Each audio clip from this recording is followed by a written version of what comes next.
بسم اللہ الرحمن الرحیم۔ شروع اللہ کا نام لے کر جو بڑا مہربان نہایت رحم والا ہے۔ رسول اللہ صلی اللہ علیہ وسلم نے فرمایا کہ کسی شخص کو بھی ایک کپڑے میں نماز اس طرح نہ پڑھنی چاہیے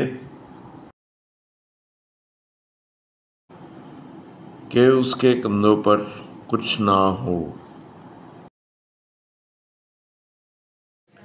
السلام علیکم ناظرین، کیا حال ہے آپ کے؟ ٹھیک ہے، میں آصف محمود حاضر ہوں آپ کی خدمت میں حدیث کے ترجمے کے ساتھ اور بیان کے ساتھ۔ اچھا جی، شروع کرتے ہیں۔ یہ حدیث صحیح بخاری کی حدیث ہے 359، کتاب نماز کے احکام و مسائل، اور صحیح حدیث ہے۔ ترجمے پہ آ جاتے ہیں۔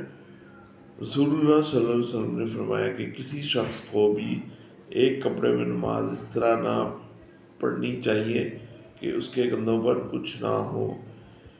بیسیکلی آپ نے غور کیا ہوگا کہ جب ہم عمرے پہ بھی جاتے ہیں تو عمرے پہ جب صحیح کر رہے ہوتے ہیں، ٹھیک ہے، صحیح تو طواف بھی کر رہے ہوتے ہیں اور صحیح کر رہے ہوتے ہیں، تو ہم نے ایک شولڈر ننگا کیا ہوتا ہے، لیکن نماز کے لیے نہیں ہے ایسے، ٹھیک ہے جی۔ اس میں واضح طور پر بتا دیا ہے کہ اپنے کندھوں کو بھی ڈھانپا جائے، صحیح طرح سے پراپر طریقے سے ڈھانپا جائے۔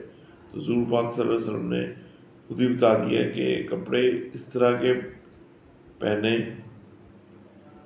کہ کندھے بھی کور ہوں، ٹھیک ہے۔ کندھوں پر زیادہ غور کیا ہے کہ کسی شخص کو بھی کپڑے ایسے پہننے چاہیے کہ ان کے کندھے بھی ڈھانپے ہوں، یعنی کہ ننگے نہ ہوں کندھے، ٹھیک ہے جی۔ ہمیں اس پہ عمل کرنا ہے، اور باقی احکامات بھی ہیں، وہ ہم آگے چل کے بھی بتائیں گے۔ تو یہ شارٹ بیان ہی تھا، ترجمہ بھی شارٹ تھا۔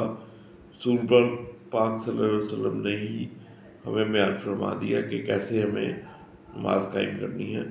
اللہ تعالیٰ ہم سب کو اس پہ عمل کرنے کی توفیق عطا فرمائے، اور سنت رسول صلی اللہ علیہ وسلم پہ چلنے کی توفیق عطا فرمائے۔ جزاک اللہ خیر۔ اللہ حافظ۔